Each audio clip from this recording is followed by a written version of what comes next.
열왕기상은 기본 구조가 아무래도 역사이다 보니까 지난 시간의 스토리를 기억하지 못하고는 뜬금없는 이야기가 될 수밖에 없어요. 그래서 잠깐 앞부분에 지난 시간에 무슨 이야기로 마무리가 되었는가를 조금 더듬어 보고 오늘 이야기로 진입하는 것이 이해에 훨씬 도움이 될 것 같습니다. 솔로몬은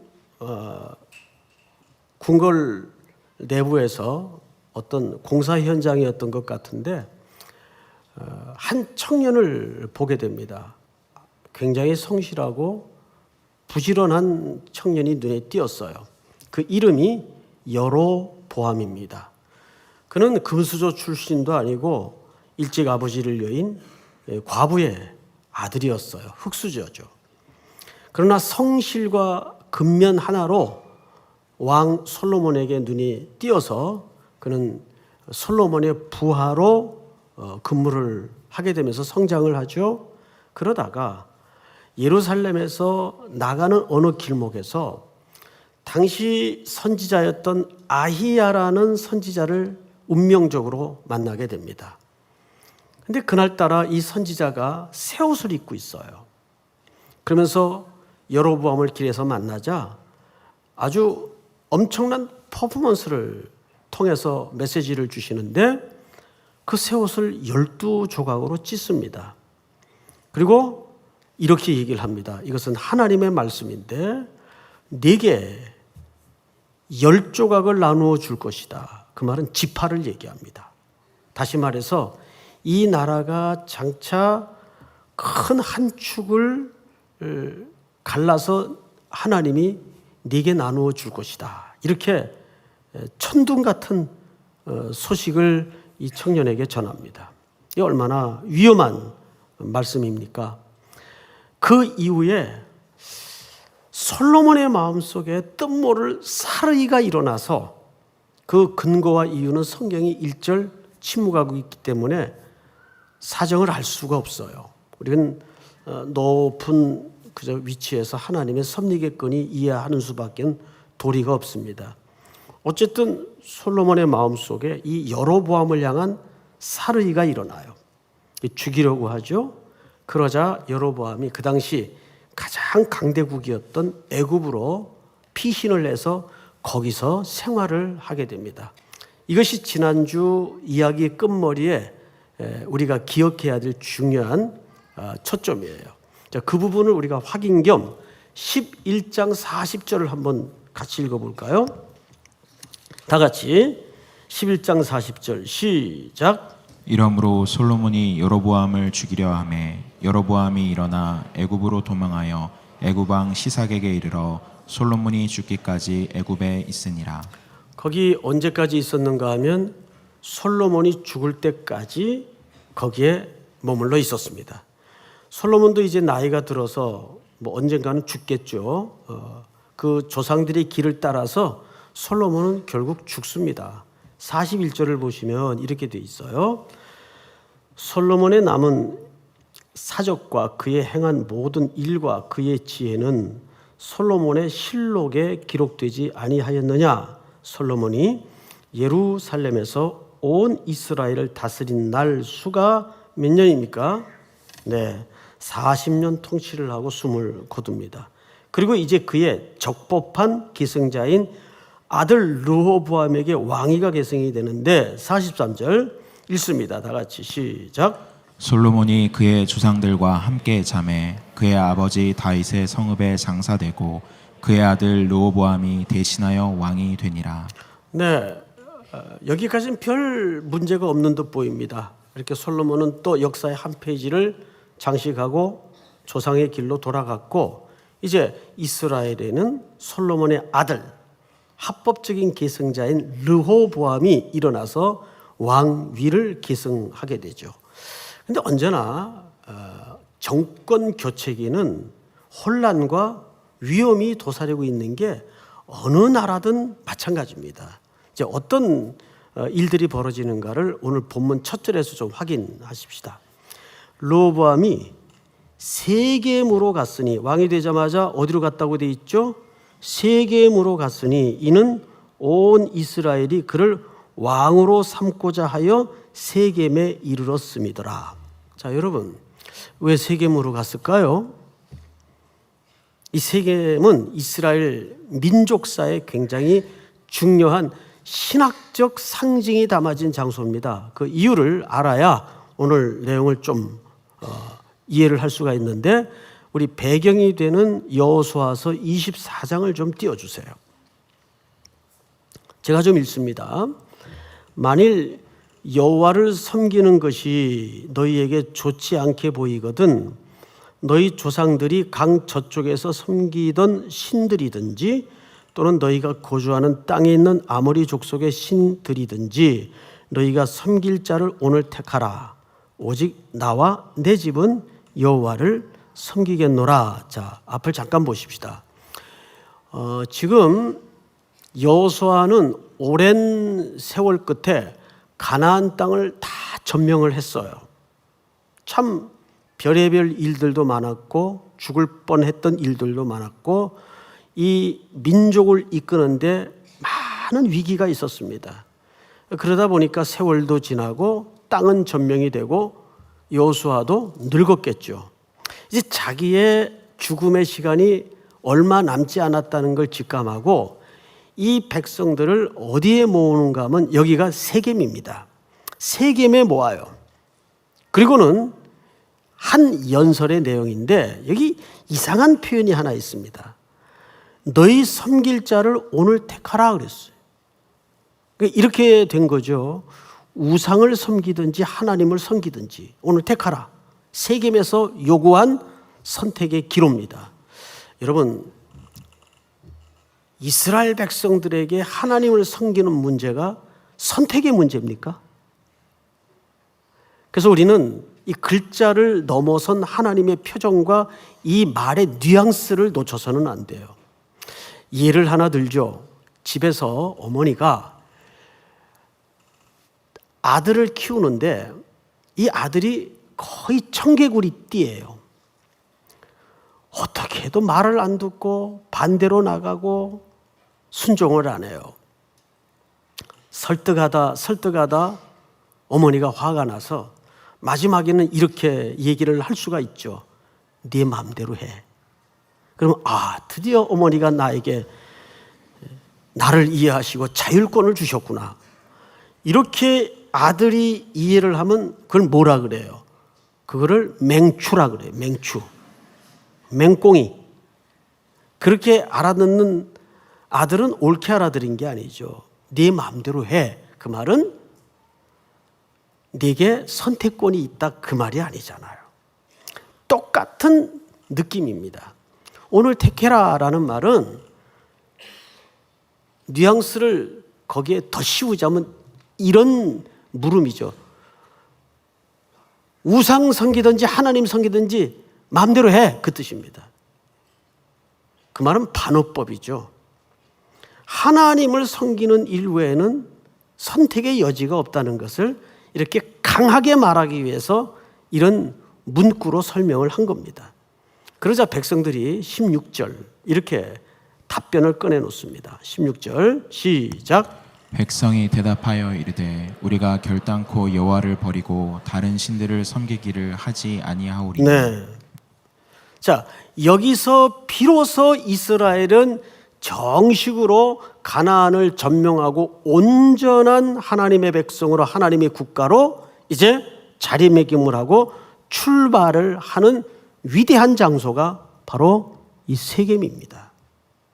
지금 르호보암이 여기를 백성들을 데리고 찾아가는 거예요.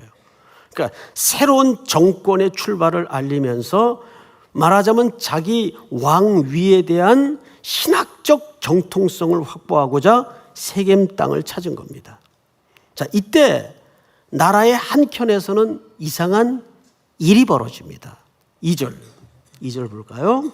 다 같이 한번 읽겠습니다. 시작.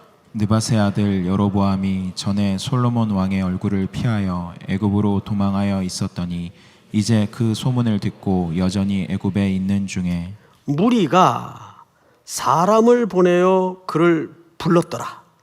여로보암과 이스라엘의 온 회중이 와서 르호보암에게 말하여 이르되, 앞을 잠깐 보십시다. 지금 나라는 솔로몬은 죽고 그리고 새 왕이 들어섰어요. 그런데도 본문을 잘 유심히 보시면 여로보암은 그 소문을 듣고도 여전히 애굽에 있는 중에 그랬어요. 그러니까 여러분, 여로보암은 솔로몬 죽었으니까 이제 돌아가야 되겠다라는 마음이 있었어요, 없었어요? 없었어요. 그 듣고도 여전히 애굽에 머물러 살고 있었습니다. 이때 그의 귀환을 가능케 한 동기부여가 있었습니다. 고국의 일단의 무리들이 여로보암을 소환합니다. 이제 당신 들어와야 될 때가 된 것 같습니다. 해서 급고 귀국을 하게 된 거예요. 보통 우리가 흔히 일반 나라에서도 볼 수 있는 정치 망명사 같죠? 급하게 들어왔어요. 들어와서 제일 먼저 한 일이 뭐냐면 백성들과 함께 새 왕이 된 르호보암을 찾아갑니다. 우리가 이 보암이라는 말이 똑같다 보니까 여로보암, 르호보암 하다 보니까 형제인 줄 착각하는 분들이 많아요. 이 둘은 일절 형제가 아닙니다. 여로보암이 귀국을 해서 백성들을 데리고 제일 먼저 한 일이 이 새왕 르호보암을 찾아가요. 찾아가서 아주 중요한 간청 하나를 올립니다. 그 간청의 내용을 한번 들여다보십시다. 3절 다 같이 시작. 사람을 보내 그를 불렀더라. 여로보암과 이스라엘의 온 회중이 와서 르호보암에게 말하여 이르되. 지금부터 간청의 내용입니다. 왕의 아버지가 솔로몬을 두고 한 얘기겠죠. 우리에게 뭐를 무겁게 하였으나? 멍에. 자, 잠깐 저를 보세요. 이제부터 이 멍에, 노래 제목 같은데 이 멍에라는 단어가 굉장히 자주 반복됩니다. 여기에는 이 멍에가 갖는 시대적 메시지가 있기 때문에 그래요. 이 멍에는 백성들에게 가혹하게 지워진 오랜 세월 동안 축적된 멍에예요. 그러니까 백성들이 가지고 나온 주제는 멍에라는 주제입니다. 아버지 때부터 우리에게 더 씌워진 이 멍에를 좀 가볍게 해 주십시오. 자, 4절 볼까요? 왕의 아버지가 우리의 멍에를 무겁게 하였으나 왕은 이제 왕의 아버지가 우리에게 시킨 고역과 매운 무거운 멍에를 가볍게 하소서. 또 멍에가 나오죠. 그리하시면 우리가 왕을 어떻게 하겠나이다? 섬기겠나이다. 자, 여러분, 이게 정상적인 왕 같으면, 사고와 신앙이 정상적인 왕 같으면 이런 백성들의 첫 소원에 대해서 어떻게 반응해야 옳았을까? 이게 3일 후에 오라고 해야 될 문제입니까?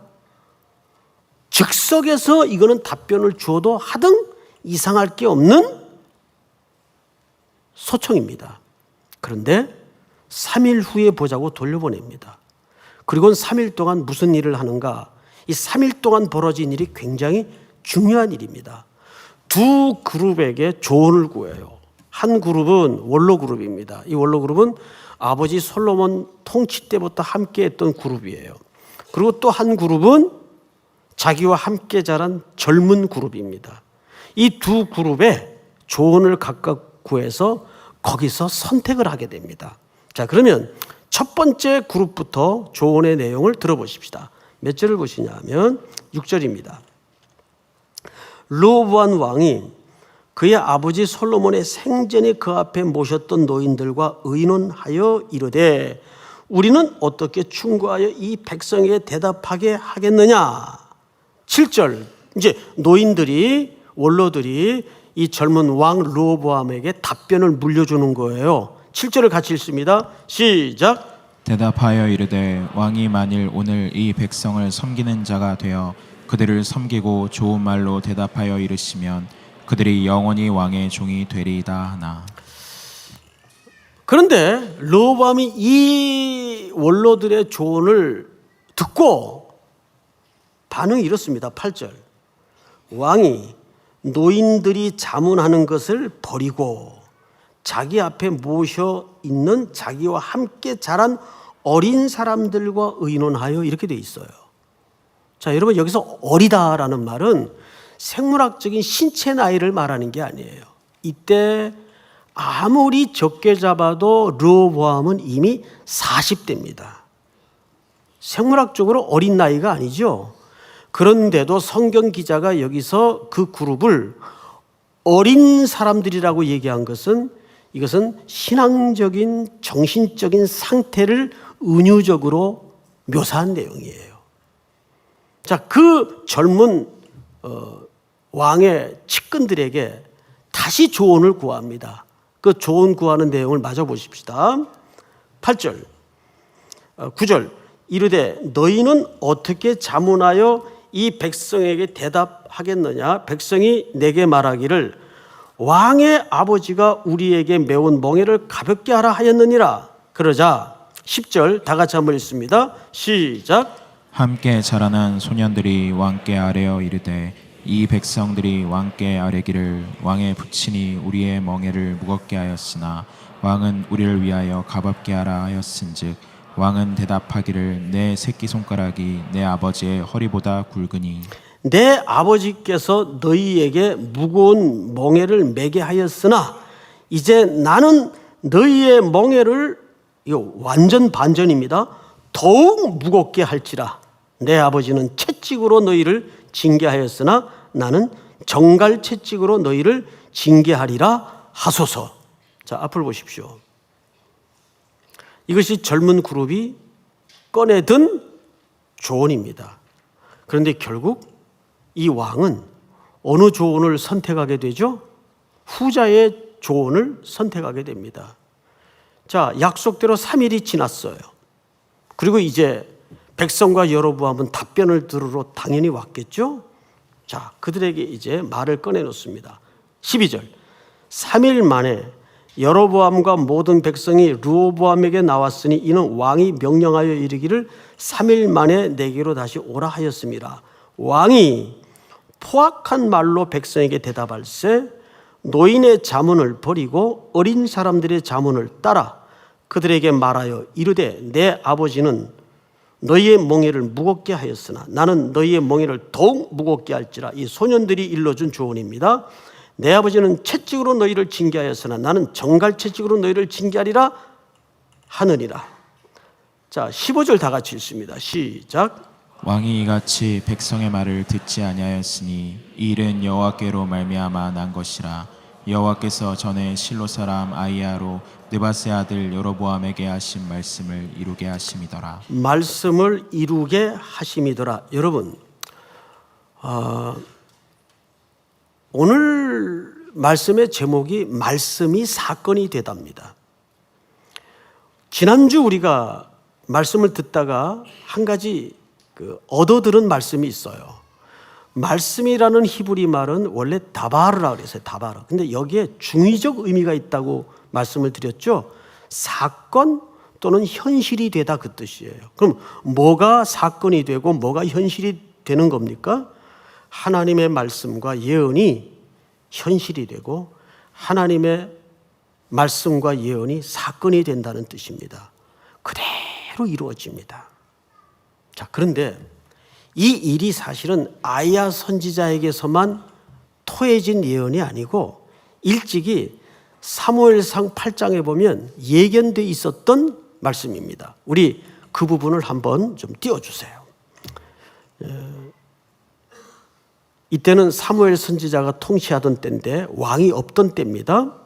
이스라엘 모든 장로가 모여 라마에 있는 사무엘에게 나가서 그에게 이르되 보소서 당신은 늙고 당신의 아들들은 당신의 행위를 따르지 아니하니 모든 나라와 같이 우리에게 왕을 세워 우리를 다스리게 하소서 한지라. 그러니까 왕을 요구하는 일들이 일어났어요. 우리나라도 좀 눈에 보이는 그런 좀 카리스마가 있고 강력한 리더십을 가진 지휘력을 가진 좀 왕이 있었으면 좋겠다. 이렇게 많은 문제가 일어날 때마다 맨날 어떻게 당신을 통해서 하나님께 묻느냐. 이렇게 보이는 왕을 요구하는 운동이 일어났어요. 그런데 이것이 한두 번 하다가만 요구가 아니라 오랜 세월 계속 이 요구가 있었습니다. 그러자 이쯤 해서 하나님께서 사무엘에게, 자, 다음 절을 볼까요? 우리에게 왕을 주어 우리를 다스리게 하라 했을 때에 사무엘이 그것을 기뻐하지 아니하여 여호와께 근심을 가지고 기도합니다. 그때 하나님이 이렇게 응답하셨어요. 다음 절 7절, 여호와께서 사무엘에게 이르시되 백성이 네게 한 말을 다 들으라. 이게 무슨 얘기입니까? 이제는 할 수 없다. 허락해라. 그러니까 이 말은 백성들이 지금 한두 번 하다가만 요구가 아니라는 뜻이에요. 그러면서 이는 그들이 너를 버림이 아니요 나를 버려 자기들의 왕이 되지 못하게 함이니라. 여러분, 그래서 사사기의 주된 문장이 뭡니까? 그때에 이스라엘의 왕이 없으므로. 이스라엘에 왜 왕이 없어요? 하나님이 언제나 그들의 왕이셨음에도 불구하고 그들은 하나님을 단 한 번도 왕으로 대접하지 않던 시대다, 그 말이에요. 그 말을 슬프게 기자는 그때의 이스라엘의 왕이 없으므로, 그 말을 이미 하나님께서 사무엘 선지자를 통해 이렇게 말씀하신 거예요. 너를 버림이 아니요 나를 버려 자기들의 왕이 되지 못하게 함이니라. 다음 절, 내가 그들을 애굽에서 인도하여 낸 날부터 오늘까지 그들이 모든 행사로 나를 버리고 다른 신들을 섬김같이. 결국 이들의 진짜 속내는 우상 숭배를 자유롭게 하기 위해서입니다. 내게도 그리하리로다. 그리고 이제 9절을 잘 보세요. 9절을 잘 보시면 다 같이 한번 읽어볼까요? 시작. 그러므로 그들의 말을 듣되 너는 그들에게 엄히 경고하고 그들을 다스릴 왕의 제도를 가르치라. 이제 그 왕의 제도가 세워질 때 백성들에게 이 말 경고를 미리 알려줍니다. 그 내용을 잘 들어보세요. 10절. 사무엘이 왕을 요구하는 백성에게 여호와의 모든 말씀을 말하여 이르되 너희를 다스리는 왕의 제도는 이러하니라. 그가 너희 아들들을 데려다가 그랬는데 원래 뜻은 강제로 끌어다가 그 뜻이에요. 그러니까 집집마다 백성들의 어린 아들들을 끌어다가 그의 병거와 왕의 병거죠. 말을 어거하게 하리니, 말을 이렇게 풀어서 썼지만 종을 삼는다, 그 말이에요. 그들이 그 병거 앞에서 달릴 것이며, 이 말은 그들의 그 노역과 삶이 얼마나 고달파질 것인가를 암시하고 있는 그림이에요. 다음 절 한번 읽어볼까요? 시작. 그가 또 너희의 아들들을 천부장과 오십부장을 삼을 것이며 자기 밭을 갈게 하고 자기 추수를 하게 할 것이며 자기 무기와 병거의 장비도 만들게 할 것이며. 다음 절. 그가 또 너희의 딸들을 데려다가 향료 만드는 자와 요리하는 자와 떡 굽는 자로 삼을 것이며. 이거 전부 누가 하는 사역들입니까? 종들이 하는 사역들입니다. 다음 절 시작.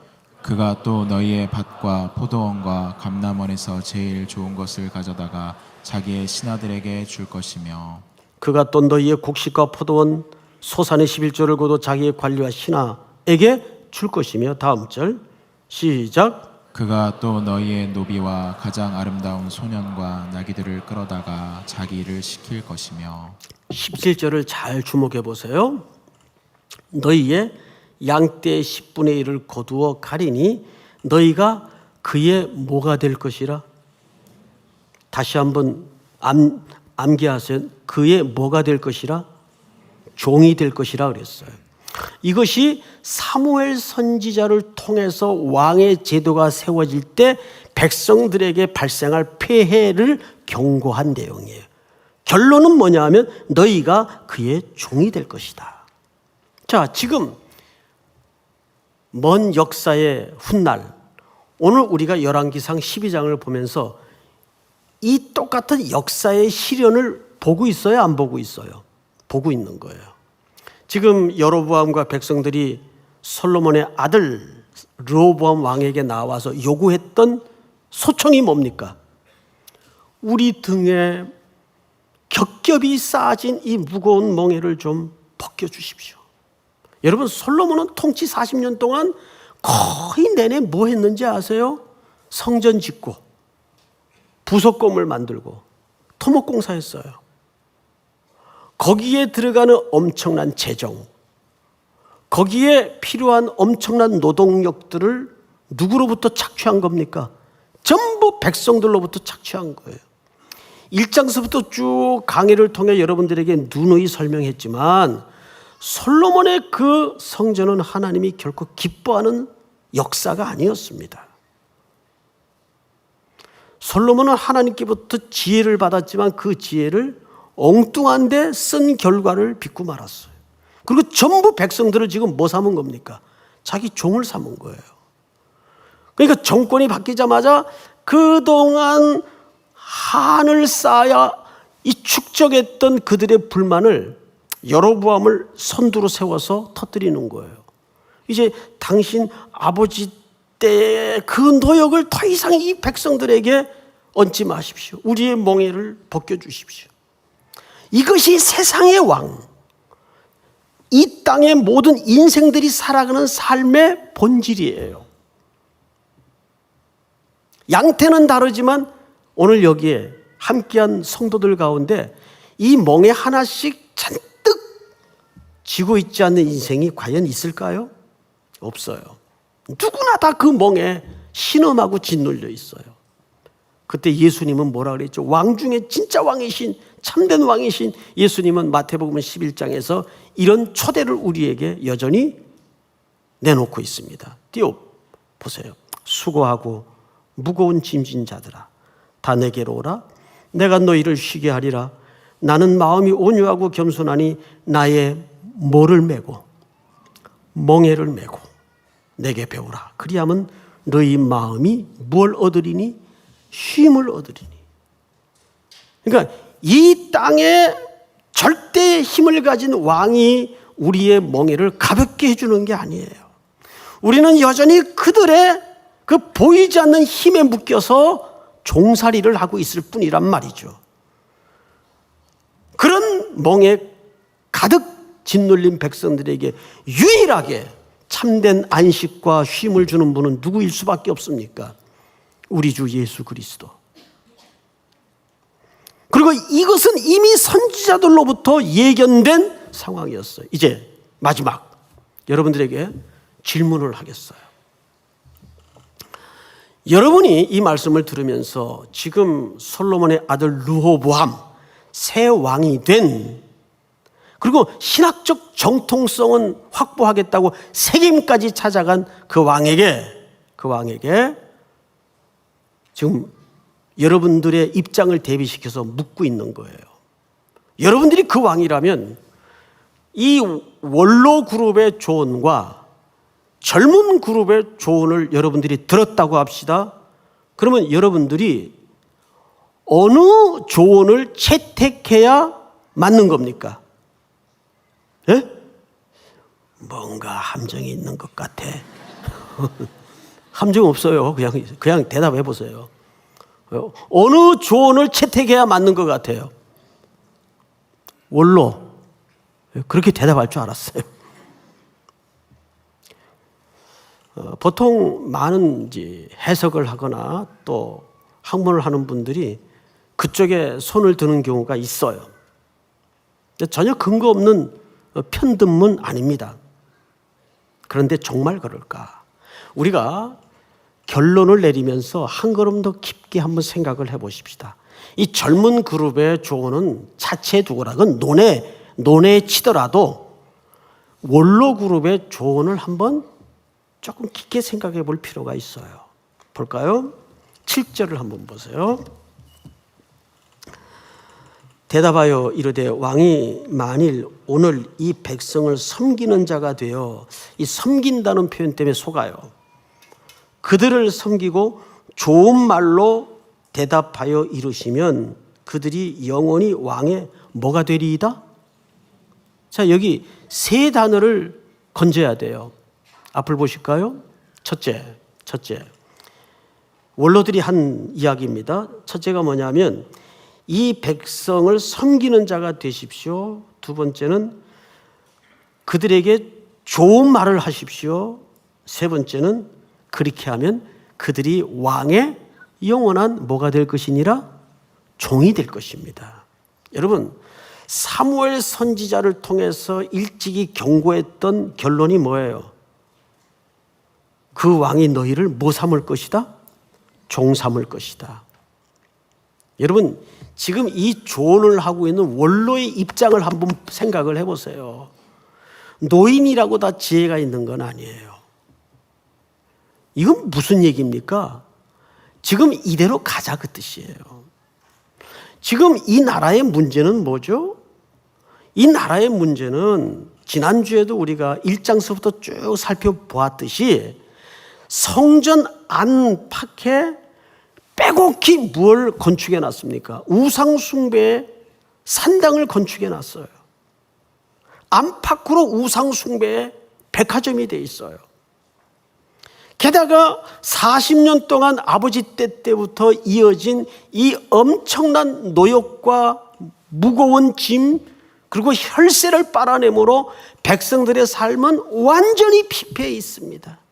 오죽했으면 새왕에게 이렇게 달려와서 그것을 좀 감해달라고 부탁까지 할까요? 이것은 애굽의 노예살이하던 히브리인들의 고통스러워 하등 다를 게 없습니다. 진정한 출애굽이 된 게 아니에요, 지금 이 백성들은. 그러면 적어도 하나님 편에 서서 맑게 깨어있는 원로의 입장이라면 어떻게 조언을 해야 맞는 겁니까? 왕이시여, 아버지 때와 같이 백성들을 그렇게 힘들게 해서는 안 됩니다. 그 연유로 지금 나라는 온통 우상 숭배의 현장이 되어 있습니다. 왕의 종이 되는 게 중요한 게 아니라 이 백성들로 하여금 누구에게로 돌아가게 해야 돼요? 하나님께로 돌아가게 해야 원로들의 조언이 맞는 거 아니에요? 그런데 지금 그런 언급이 일절 있어요, 없어요? 없어요. 이 원로들의 조언을 가만히 면밀히 들여다보면 딱 한마디로밖에 정의가 안 돼요. 이대로 가고 싶은 거예요. 아버지 때 솔로몬과 함께 정권의 단맛을 본 이들은 아들 때에도 백성들을 종삼아 그 정권의 단맛을 집안 대대로 이어가고 싶은 게 이들의 속내입니다. 자, 여기에서 우리는 한 가지 조그만 결론에 도달할 수밖에 없어요. 젊은 그룹의 조언이나 원로 그룹의 조언이나 본질이 똑같아요. 결국 뭐예요? 젊은 그룹의 조언들은 야, 이제 우리가 힘을 가졌다. 마음대로 할 수 있는 거야. 원로 그룹의 조언은요, 똑같은 거예요. 이대로만 가면 백성들은 여전히 왕의 마음대로 부릴 수 있는 종이 됩니다. 이걸 조언이라고 하는 겁니까, 지금? 여러분, 결국 인간은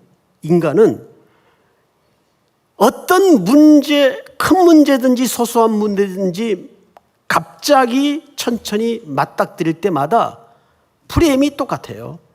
이게 지금 나한테 이익이 되느냐 손해가 되느냐의 프레임밖에 없어요. 이게 나한테 지금 편하냐 불편하냐 프레임밖에 없어요. 이것이 정말 하나님께 영광이 되고 하나님께 돌아가는 길인가에는 아무 관심이 없어요. 이걸 조언이라고 하는 겁니까? 양태는 틀리듯 보이는데 결론은 똑같은 거예요. 본질이. 그러면서 하나님의 예언에 대한 비참한 성취가 이루어집니다. 사랑하는 성도 여러분, 오늘 이 말씀이 다시 한번 우리의 모든 그리스도인으로서 이 신앙의 사고의 프레임을 좀 바꾸는 계기가 되었으면 좋겠어요. 우리는 어쩌면 예수를 믿는데도 이것이 내게 이익이 될까 손해될까 이 프레임을 많이 못 벗어나요.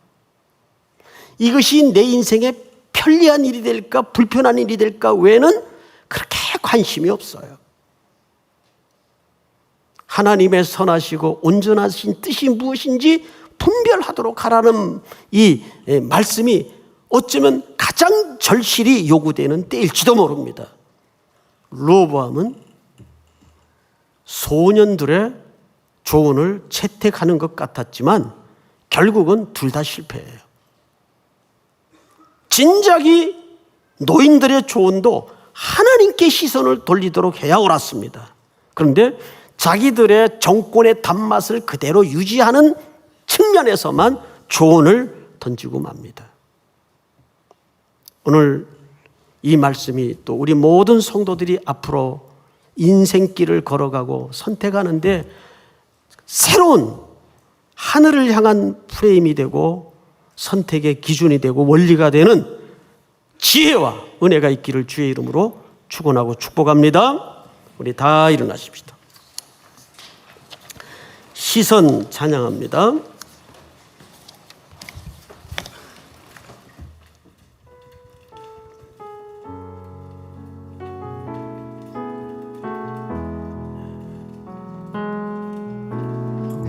내게로부터 눈을 들어 주를 보기 시작할 때 주의 일을 보겠네.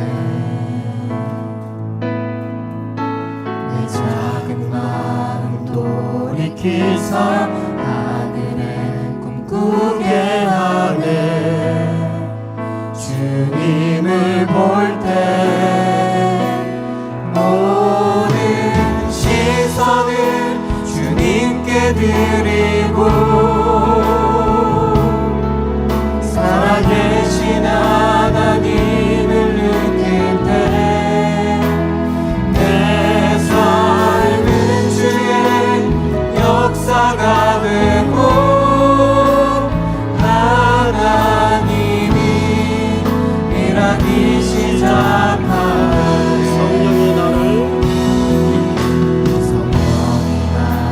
변화시켜 모든 두려움 사라질 때 주의 일을 보겠네.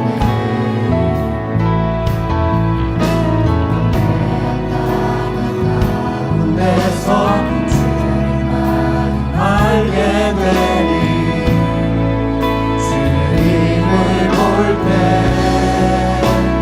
모든 시선을 주님께 드리고 전능하신 하나님을 느낄 때 전능하신 하나님을 느낄 때 세상은 주의 나라가 되고 하나님이 일하기 시작하네. 우리 한번 서진 채로 함께 기도합시다. 먼저는 오늘 주신 말씀을 다시 한번 붙드는 시간이 되기를 원합니다. 원로그룹의 조언이 옳았던 것도 아니고 젊은이들의 그룹이 옳았던 것도 아닙니다. 이 두 그룹의 조언은 본질이 같았습니다. 정말 우리는 현상만 보지 말고 저 현상 넘어 우리의 진짜 실체, 하나님의 존엄과 그분의 영광과 살아계심 앞에 우리는 사고해야 됩니다. 우리 인생 걷는 길에 새로운 신앙의 프레임이 만들어지게 하시고 그 프레임은 하나님께 영광이 되는가에 시선을 맞출 수 있도록 인도해 주시옵소서. 또 계속되는 선교 일정을 놓고 우리 귀경 중에 있는 동해팀과 또 가 있는 레바논 선교팀을 위해서 이어지는 선교 일정을 위해서 우리 다 같이 소리내어 통성으로 기도합니다. 사랑하시는 아버지 하나님 은혜를 감사합니다. 오늘도 하나님께